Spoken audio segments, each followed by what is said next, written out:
Hello, ഇന്നത്തെ നമ്മുടെ വീഡിയോയിൽ ഉൾപ്പെട്ടിട്ടുള്ളത് എന്താണെന്നോ, നമ്മുടെ പെറ്റൂണിയ ചെടികളിൽ ഈ കാലാവസ്ഥയിൽ ഉണ്ടാകുന്ന ഒരു രോഗത്തെ പറ്റിയാണ് കേട്ടോ.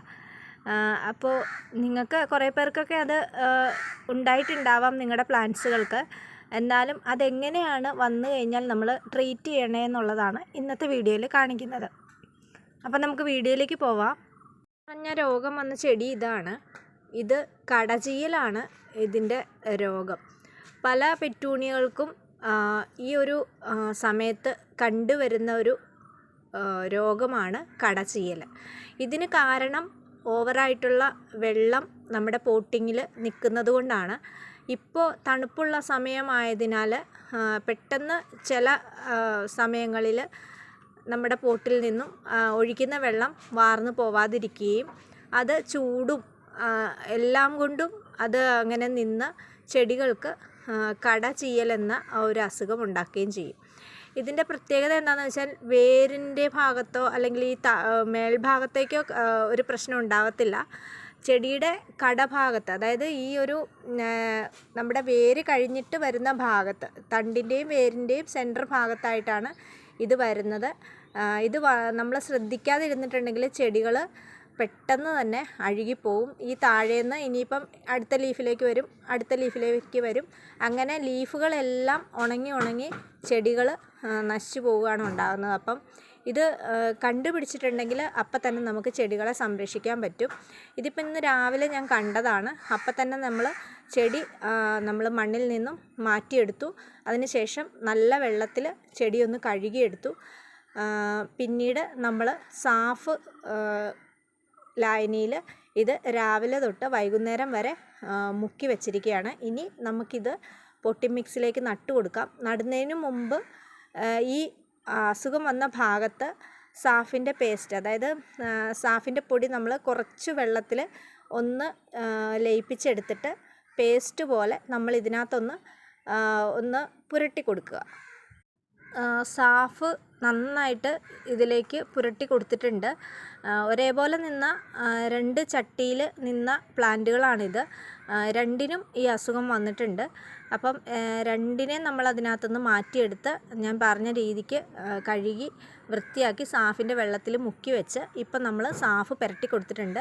ഇനി ഒരു 5 മിനിറ്റ് ഈ സാഫ് ഒന്ന് ഇതിനകത്തേക്കൊന്ന് പിടിക്കാൻ വേണ്ടിയിട്ട് നമ്മളൊന്ന് വെക്കണം. പെട്ടെന്ന് നമ്മൾ കൊണ്ടുപോയി നട്ടിട്ട് കുറച്ച് വെള്ളം ഒഴിക്കുമ്പോൾ ഇതിനകത്തുനിന്ന് സാഫ് പെട്ടെന്ന് ഇളകി പോവുകയും പിന്നെ അതവിടെ പിന്നീട് വീണ്ടും ആ ഒരു അസുഖം വ്യാപിക്കാനുള്ള കാരണവുമാകും. അപ്പോൾ അതുകൊണ്ട് നമ്മളിത് ഉണങ്ങുന്നത് വരെ ഒന്ന് വെയിറ്റ് ചെയ്യുക. 5-10 മിനിറ്റിന് ശേഷം നമുക്ക് ഇതൊന്ന് നട്ടു കൊടുക്കാം. നടുന്നതിന് വേണ്ടിയിട്ട് നമ്മൾ സാധാരണ ഗാർഡൻ സോയിലാണ് ഞാൻ എടുത്തിരിക്കുന്നത്. ഇതിനകത്ത് ചകിരിച്ചോറോ മറ്റു കാര്യങ്ങളോ ഒന്നുമില്ല. ഇതൊന്ന് ജസ്റ്റ് ഒന്ന് നനച്ച് കൊടുത്തിട്ടുണ്ട്. ഒത്തിരി ഇങ്ങനെ മണ്ണ് കുഴയത്തക്ക രീതിയിൽ നനച്ചിട്ടില്ല. ജസ്റ്റ് ചെടി ഒന്ന് ഹെൽത്തി ആയിട്ട് നിൽക്കാൻ വേണ്ടിയിട്ട് മാത്രം നമ്മൾ വെള്ളം ഒഴിച്ചിട്ടുണ്ട്. ഇനി എന്തെങ്കിലും ഒരു സ്റ്റിക്ക് കൊണ്ട് 2 ഹോൾസ് ഇതിൽ ഉണ്ടാക്കുക.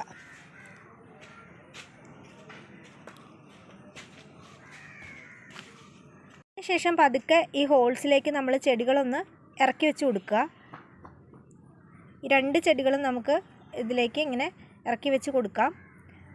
അതിനുശേഷം മണ്ണ്, സൈഡിലുള്ള മണ്ണുകൾ നമുക്ക് ഇതിനെ ഇങ്ങനെ ഉറപ്പിക്കാൻ വേണ്ടിയിട്ടൊന്ന് ഉറപ്പിച്ച് കൊടുക്കാം. ഇങ്ങനെ പ്രസ് ചെയ്ത് ഒന്ന് ഉറപ്പിച്ച് കൊടുക്കാം. വേണമെങ്കിൽ ഒരു സ്റ്റിക്കൊക്കെ ഒന്ന് കുത്തിയിട്ട് ഇതിനെ ഒന്ന് നിവർത്തി കൊടുക്കാം. ഇത് സേഫായിട്ട് പോട്ടിൽ വെച്ച് കൊടുത്തിട്ടുണ്ട്. ഒരു സ്റ്റിക്കും നമ്മൾ വെച്ച് കൊടുത്തിട്ടുണ്ട്. അതൊന്ന് ഇളകി പോകാതിരിക്കാൻ വേണ്ടിയിട്ട് ഒരു സപ്പോർട്ടിന് വേണ്ടിയിട്ട് വെച്ച് കൊടുത്തിട്ടുണ്ട് കേട്ടോ. അപ്പോൾ ഇനി ഇത് നമ്മൾ നനയ്ക്കേണ്ട ആവശ്യമില്ല. ഇത് 1-2 ദിവസം ഇങ്ങനെ തന്നെ ഇരിക്കട്ടെ. അതിന് ശേഷം നമ്മൾ പതുക്കെ ഒന്ന് നനച്ച് കൊടുത്താൽ മതി. അപ്പോൾ ചെടികൾ ആ രോഗത്തിൽ നിന്നും മാറി നല്ല രീതിയിൽ ഹെൽത്തി ആയിട്ട് നമുക്ക് കിട്ടും. അപ്പോൾ ഇങ്ങനെയുള്ള അനുഭവങ്ങളൊക്കെ നിങ്ങൾക്കും ഉണ്ടായിട്ടുണ്ടെങ്കിൽ ഈ രീതിയിലൊക്കെ ഒന്ന് ചെയ്തു നോക്കുക. ഇത്രയും നമ്മൾ കിളിപ്പിച്ചുകൊണ്ട് വരുന്ന പെറ്റൂണിയ തൈകളൊക്കെ നമുക്ക് നശിച്ചു പോകുമ്പോൾ ഭയങ്കര സങ്കടമാണ്. അപ്പം ഇത്തരത്തിലുള്ള കാര്യങ്ങളും അറിവുകളും ഒക്കെ എനിക്കറിയാവുന്ന കാര്യങ്ങളാണ് നിങ്ങളുമായിട്ട് ഞാൻ ഷെയർ ചെയ്യുന്നത്. ഇത്തരം കാര്യങ്ങൾ അറിയണം എന്നുണ്ടെങ്കിൽ നമ്മുടെ ചാനൽ സബ്സ്ക്രൈബ് ചെയ്യുക. അതുപോലെ തന്നെ നിങ്ങളുടെ സപ്പോർട്ട് ഉണ്ടെങ്കിൽ മാത്രമാണ് നമുക്ക് മുന്നോട്ട് പോകാനും കഴിയുള്ളൂ. അപ്പോൾ അതുകൊണ്ട് തീർച്ചയായിട്ടും ചാനൽ കാണുന്ന കൂട്ടുകാർ സബ്സ്ക്രൈബ് ചെയ്യാൻ മറക്കല്ലേ. അപ്പോൾ ഇന്നത്തേക്ക് ഇത്രയേ ഉള്ളൂ. നാളെ അടുത്ത ദിവസം നല്ലൊരു പെറ്റൂണിയയുടെ ഇൻഫർമേഷനുമായിട്ട് വരുന്നതാണ്.